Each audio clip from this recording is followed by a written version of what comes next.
Okay, so we have the ongoing saga in relation to the National Children's Hospital unfolding again over the last number of days and weeks.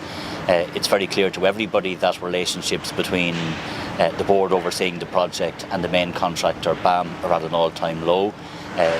The board are alleging that the contractor are not deploying sufficient resources to complete the project. BAM are saying that they have been given thousands of design changes and all of this is delaying the project.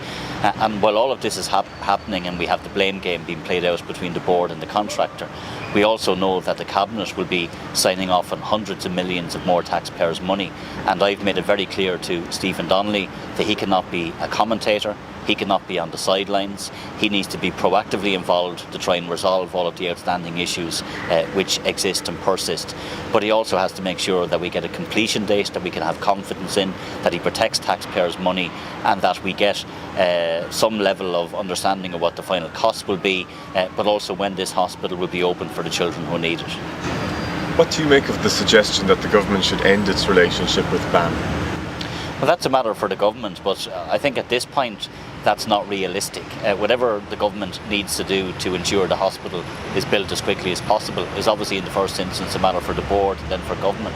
I think what we need to see at this point are all of the stakeholders, from the main contractor, and there are many big subcontractors on site as well as the board, working together to ensure that we have a completion date that we can all have confidence in. I think what the government does need to do is stop signing blank cheques and have a Minister for Health who is more proactive, who is not commentating, who is not sitting on the sidelines, and who is doing everything possible to ensure that relationships are improved and that we can get a completion date and some level of the cost as quickly as possible, because ultimately the Minister for Health is responsible for ensuring that we have value for money, that we protect taxpayers, but also that we get this hospital built as quickly as possible.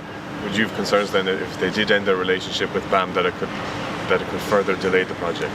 Well, I don't think it's at that point. I'm not going to speculate about what happens with any of the contractors, because this building is nearly 90% complete. My focus is making sure that we get to 100%, that we get the hospital built as quickly as possible. There is no doubt that there seems to be fault on all sides here, and I would call on the contractor to do whatever needs to be done and deploy the resources necessary to ensure this project is built as quickly as possible.